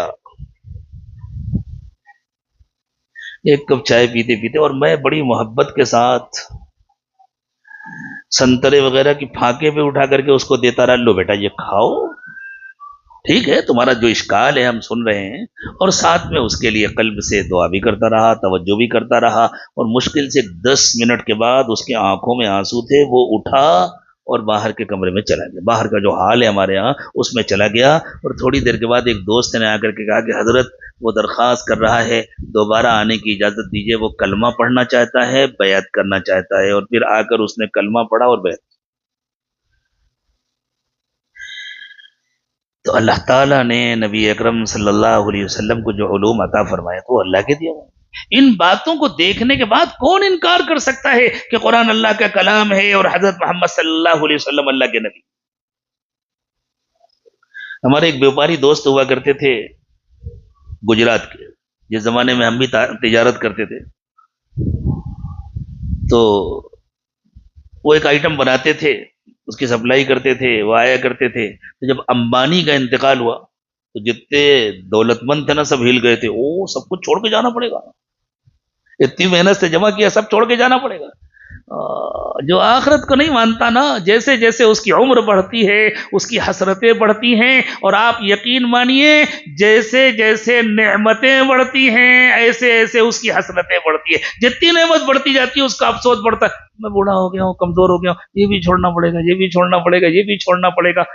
تو وہ آئے، مجھے اس وقت نام ان کا یاد نہیں ہے، یاد بھی ہوتا تو میں نام نہ لیتا. بوڑھے آدمی تھے، بہت شریف آدمی تھے، گجراتی ہندو تھے، بہت شریف آدمی تھے، بہت اچھے بزنس مین تھے. تو وہ جیسے آ کر کے بیٹھے تو مجھ سے کہتے ہیں بڑی حیرت کے ساتھ، مولانا صاحب یہ زندگی کیا ہے؟ بتائیے اتنا بڑا آدمی، اتنی بڑی دولت کا مالک، اور چلا گیا. تو میں نے ان سے کہا کہ زندگی کیا ہے اس کا جواب میں اپنی طرف سے دوں یا قرآن سے بتلاؤں؟ تو انہوں نے حیرت سے کہا کیا قرآن میں یہ بات بھی ہے؟ میں نے کہا قرآن میں کیا بات نہیں ہے، قرآن پوری زندگی سکھانے کے لیے، قرآن میں کیا نہیں ہے میں بتلاتا ہوں۔ اور میرے پاس کچھ کتابیں وہاں رکھی ہوتی تھی، قرآن پاک رکھا ہوتا تھا، میں نے قرآن پاک کا نسخہ اٹھایا اور اس کے بعد ان کو چند آیتیں پڑھ کر کے سنائی۔ ہم تو ایسے موقعوں کی تلاش میں رہا کرتے تھے، ہمیں تو موقع مل گیا، ہم نے چند آیتیں ان کو سنائی اور اس کی تشریح کی۔ بڑی حسرت کے ساتھ انہوں نے کہا کیا بتلاؤں، بوڑھا ہو گیا ہوں، اب اتنی ہمت نہیں ہے کہ میں عربی پڑھ سکوں۔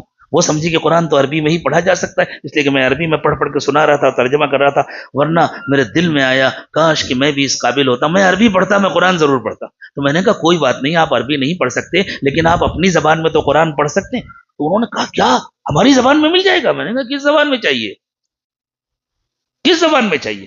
ہندی میں چاہیے، گجراتی میں چاہیے، انگلش میں چاہیے؟ آپ کی مادری زبان گجراتی ہے، آپ کو گجراتی میں چاہیے، آپ ہندی میں پڑھنا چاہیں ہندی میں چاہیے، آپ انگلش میں پڑھنا چاہیں انگلش میں چاہیے، اور کہاں چاہیے؟ بھیونڈی میں چاہیے یا احمد آباد میں اپنے آفس میں چاہیے؟ آپ بتلائیے، ہمارے پاس ایسے لوگ ہیں، میں فون کروں گا احمد آباد میں آپ کے آفس میں پہنچ جائے گا قرآن کا نسخہ، اور آپ کو یہاں چاہیے تو یہاں مل جائے گا۔ تو انہوں نے کہا نہیں، ہماری مادری زبان تو گجراتی ہے لیکن بچپن سے چونکہ ہم نے انگریزی میں سب کچھ پڑھا لکھا ہے، اگر انگلش میں مل جائے تو زیادہ بہتر ہے۔ میں نے انگلش میں مل جائے گا۔ مل گیا قرآن ان کو۔ وہ ہم سے پہلے مالیگاؤں کے کوئی دوست تھے، جب وہ وہاں گئے تو اتفاق سے ان کے پاس انگریزی کا نسخہ موجود تھا۔ ہم نے سوچا تھا کہ منگا کر کے دیں گے اگلی وزٹ میں، لیکن ان کا فون آیا کہ نہیں، ہم کو وہاں مل گیا ہے۔ اچھی بات ہے، پڑھنا شروع کر دیجیے۔ جب اگلی وزٹ میں وہ آئے، مہینے میں ایک مرتبہ آتے تھے، کبھی 1.5 مہینے میں 2 مہینے میں آتے، جو ہمارا لین دین ہوتا تھا وہ ہوا، اور میں نے ان سے پوچھا کیا بھائی آپ نے قرآن پڑھنا شروع کیا؟ کہنے لگے مجھے بہت اچھا لگتا ہے، میرے من کو بہت شانتی ملتی ہے، میں نے اپنی تکیہ کے پاس رکھا ہوا ہے، رات میں سونے سے پہلے میں ہاتھ پیر دھو کر کے پاک صاف ہو کر کے اور تھوڑی دیر قرآن پڑھتا ہوں، اس کے بعد سوتا ہوں، مجھے بہت سکون ملتا ہے، بہت اچھی نیند آتی ہے۔ میں نے کہا اچھا کیسا لگا؟ کہنے لگے مولانا صاحب کیسا لگا یہ تو بتلانا مشکل ہے، ایک بات بتلاؤں، میرا دل گواہی دیتا ہے یہ کسی انسان کی باتیں نہیں ہیں، میرا دل گواہی دیتا ہے یہ کسی انسان کی باتیں نہیں۔ تو میں نے ان سے کہا آپ کو بتائیں، آپ نے ایک بات اور مان لی، آپ زبان سے اقرار کریں یا نہ کریں آپ نے مان لیا۔ کہنے کہ وہ کیا؟ میں نے کہا جب آپ کے دل نے گواہی دے دیا کہ یہ کسی انسان کی بات نہیں ہو سکتی، تو پھر آپ کے دل نے یہ بھی مان لیا کہ جس انسان نے یہ ہمیں لا کر دیا ہے وہ عام انسان نہیں ہے، وہ اللہ کا دودت ہے، وہ اللہ کا پیغمبر ہے، اللہ نے اس کے اوپر اتارا ہے۔ وہ چپ ہو گئے، انکار تو نہیں کیا انہوں نے لیکن اقرار کرنے کی بھی ہمت نہیں تھی، تو وہ چپ ہو گئے۔ حضرت محمد صلی اللہ علیہ وسلم کی جو لوگ باتیں سنتے تھے اور حضور اکرم صلی اللہ علیہ وسلم کی جو زندگی دیکھتے تھے، آپ کی ہر بات اس کی گواہی تھی کہ آپ اللہ کے رسول ہیں، اور آپ کی زندگی کا ہر کام اس کی گواہی ہے کہ آپ اللہ کے رسول ہیں۔ لیکن مشرکین کے لیے ایک بڑی رکاوٹ تھی، وہ کیا تھی؟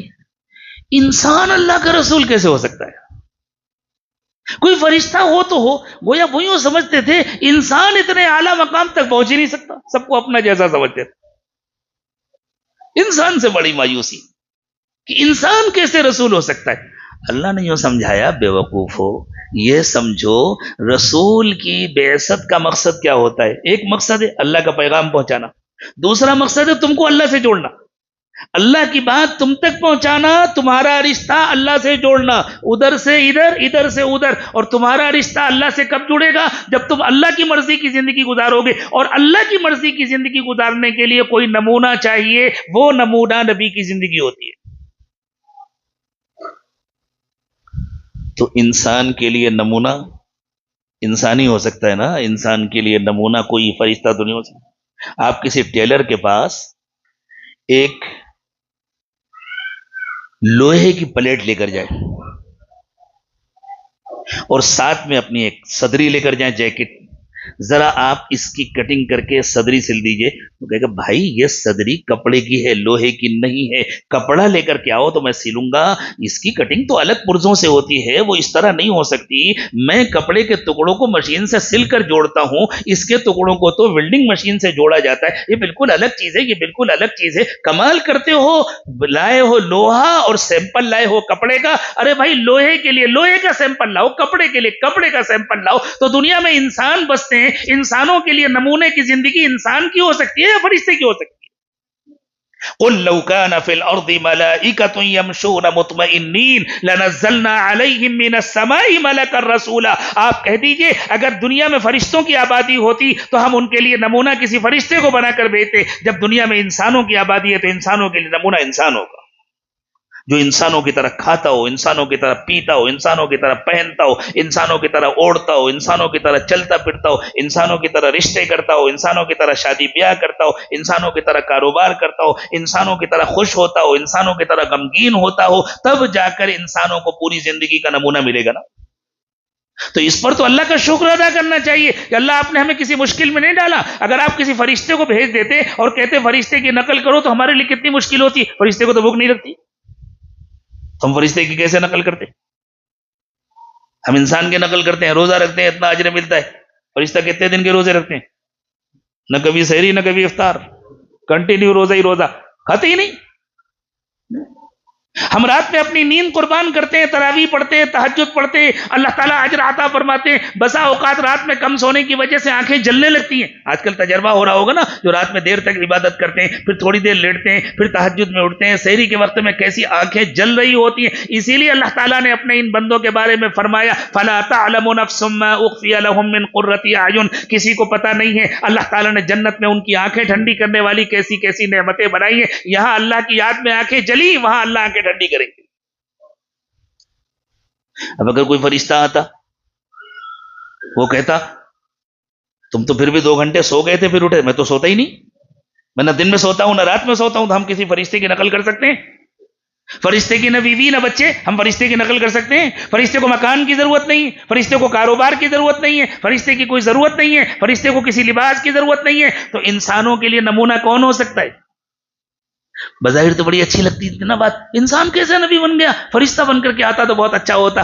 بہت ساری باتیں ہوتی ہیں جو بظاہر بڑی پرکشش ہوتی ہیں، عملاً ممکن نہیں ہوتی. اس زمانے میں بھی بہت سارے پڑھے لکھے لوگ ایسی باتیں کرتے ہیں جو بظاہر بڑی پرکشش ہیں لیکن عملاً ممکن نہیں. جیسے اس زمانے میں ایک فتنہ چل گیا ہے، قرآن شریف بخاری شریف تمہیں کسی سے پوچھنے کی ضرورت نہیں، یہ لے لو ذرا، دے دو ان کے ہاتھ میں قرآن شریف و بخاری شریف اور ان سے یوں کہو ذرا ہمیں بتلا دو نماز کی کتنی رکعتیں، قرآن شریف سے بتا دو بخاری شریف سے بتا دو، ذرا ہمیں بتا دو نماز میں رکوع پہلے کرنا ہے کہ سجدہ پہلے کرنا ہے، قرآن شریف سے بتلا دو بخاری شریف سے بتا دو.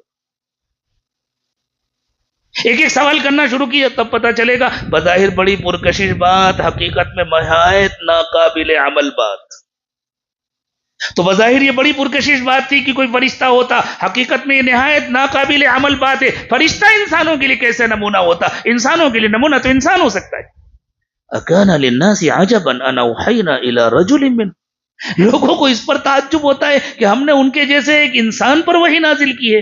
انذر الناس، اور اس سے کہا ہے آپ لوگوں کو ڈرا دیجئے، جو نہ مانے ان کو ڈرا دیجئے. وبشر الذین آمنوا، اور جو ماننے والے ہیں ایمان والے ہیں ان کو خوشخبری سنا دیجئے. کہے کہ خوشخبری ان لهم قدم صدق عند ربهم، کہ ان کے رب کے پاس ان کا بہت بلند مقام ہے. قال الکافرون ان هذا لساحر مبین. تو جب نبی اکرم صلی اللہ علیہ وسلم کی یہ حیرت انگیز باتیں سنتے ہیں اور حیرت انگیز کام دیکھتے ہیں تو کہتے ہیں یہ تو بہت بڑے جادوگر ہیں.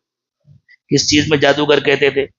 یوں کہتے تھے کہ آپ کمال ہیں ان کے جادو میں، جو ان کے پاس آتا ہے وہ ان کا ہو جاتا ہے، جو ان کی بات سن لیتا ہے اس کی زندگی بدل جاتی ہے.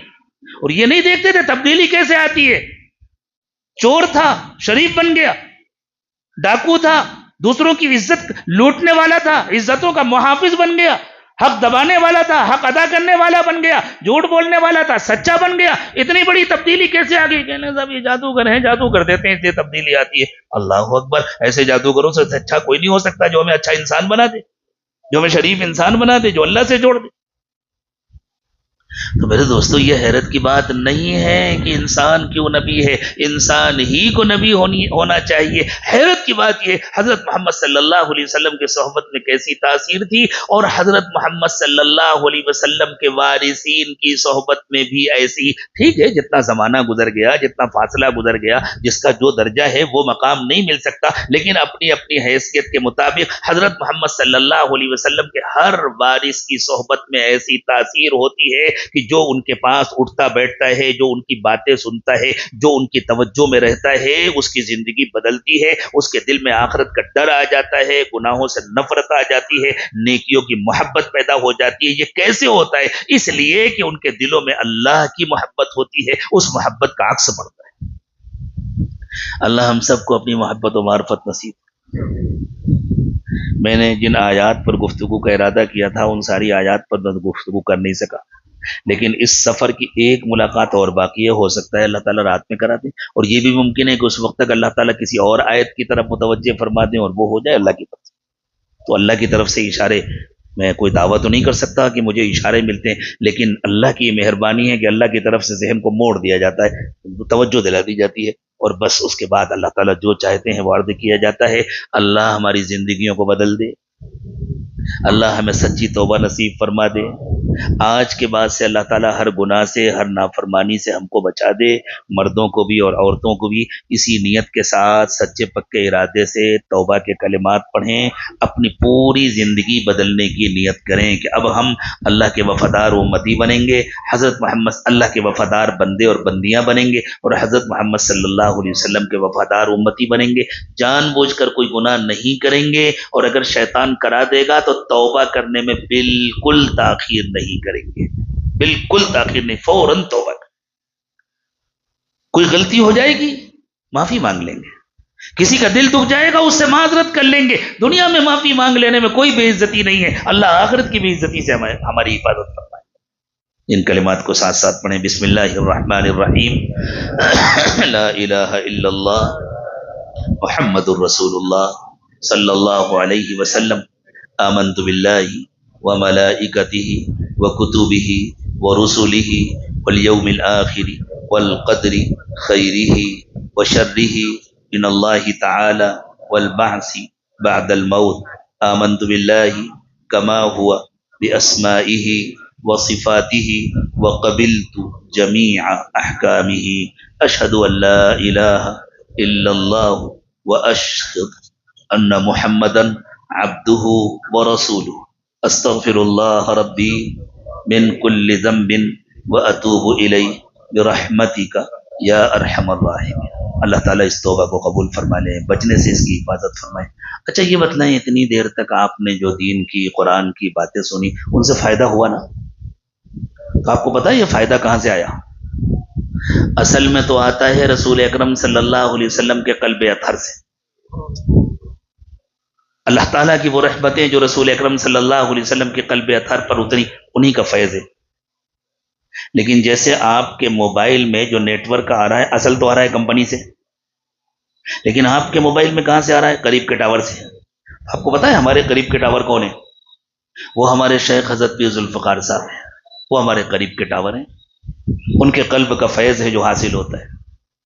تو آپ اس ٹاور سے مزید اگر فائدہ اٹھانا چاہتے ہیں تو آپ کے لیے اس بار یہ اہتمام کیا گیا ہے کہ ہر بیان کے ساتھ ان کی کتابوں کا اسٹال لگایا گیا ہے، جس میں میرے پہلے شیخ، میرے استاذ، میرے مربی حضرت قاری سید صدیق احمد صاحب بانوی رحمۃ اللہ علیہ، جنہوں نے بچپن سے مجھے پڑھایا لکھایا، میری تربیت فرمائی، ان کی بھی ایک بہت اہم کتاب ہے سیرت پر، جس کا انگریزی ترجمہ موجود ہے۔ اس کے علاوہ حضرت پیر صاحب کی کتابیں ہیں، اللہ والوں کی کتابیں پڑھیں گے تو دل بدلیں گے انشاءاللہ۔ حضرت تھانوی رحمۃ اللہ علیہ سے کسی نے پوچھا، حضرت اگر کسی اللہ والے کی صحبت نہ ملے تو کیا کریں؟ فرمایا ان کی کتابیں پڑھا کرو، ان کی کتابیں صحبت کا بدل ہو۔ اس لیے میری درخواست ہے تمام حضرات سے کہ وہ کتابوں کے اسٹال کا ضرور وزٹ کریں اور کتابیں لیں اپنی ضرورت کے مطابق، اردو میں بھی ہیں، انگریزی میں بھی ہیں، اپنے لیے بھی لیں، دوسروں کے لیے بھی لیں، خرید کر کے گفٹ کریں۔ مجھے نہیں معلوم خواتین تک کتابیں پہنچنے کا کوئی انتظام ہے یا نہیں، کچھ کیا گیا انتظام؟ خواتین واٹس ایپ کے ذریعے کتابیں منگا سکتی ہیں، مرد اپنی بیویوں کے لیے خرید سکتے ہیں، ان کو تحفے میں دیں۔ ہاں اب تک انگوٹھیاں اور ہار اور فلاں فلاں بہت گفٹ کیے ہوں گے نا؟ کیے کہ نہیں کیے؟ نہیں کیے تو کرنا چاہیے، یہ دل جوئی بھی کرنا چاہیے۔ وہ تو کیا ہے، اللہ اس میں اور برکت دے، اللہ خوب محبت کی زندگی عطا فرمائے، لیکن ان کی آخرت کی بھی فکر کرنی چاہیے، ان کو اچھی اچھی کتابیں بھی گفٹ کرنی چاہیے، ان کو اچھے بیانات دینے چاہیے، پڑھنے کے لیے، سننے کے لیے۔ کریں گے نا انشاءاللہ؟ اللہ سب کو توفیق عطا فرمائے، دعا فرمائے۔ سبحان ربی العلی العلی الوہاب اللہم صلی علی سیدنا محمد وعلی آل سیدنا محمد وبارک وسلم ربنا ظلمنا انفسنا وان لم تغفر لنا وترحمنا لنکونن من الخاسرین۔ پروردگار عالم، ہم آپ کے کمزور اور عاجز بندے اور بندیاں ہیں، ہمارے حال پر رحم فرمائیے اللہ، اپنی رحمتوں سے ہمیں مالا مال فرمائیے اللہ، رحمت کا عشرہ ختم ہونے کے قریب ہے اللہ، ہمیں رحمت سے محروم نہ فرمائیے اللہ، ہم کو رحمت بھی دیجیے، ہماری مغفرت بھی فرمائیے، ہمیں جہنم سے آزاد کر دیجیے اللہ، ہم سب سے راضی ہو جائیے، اپنے رضا والے اعمال نصیب فرمائیے، اپنی ناراضگی سے اور ناراضگی کے اسباب سے حفاظت فرمائیے اللہ، ہماری زندگیوں کو بدل دیجیے، ہمارے اب تک کے تمام گناہوں کو معاف فرما دیجیے اللہ، بچی ہوئی زندگی کو پچھلی زندگی کا کفارہ بنا دیجیے، آنے والے وقت کو پچھلے وقت سے بہتر بنا دیجیے اللہ، بیماروں کو شفا عطا فرمائیے، پریشان حالوں کی پریشانیاں دور فرما دیجیے اللہ، گھروں کے جھگڑے ختم فرما دیجیے، پیار و محبت کی زندگیاں پیدا عطا فرمائیے اللہ، گھروں کے جھگڑے دور فرما دیجیے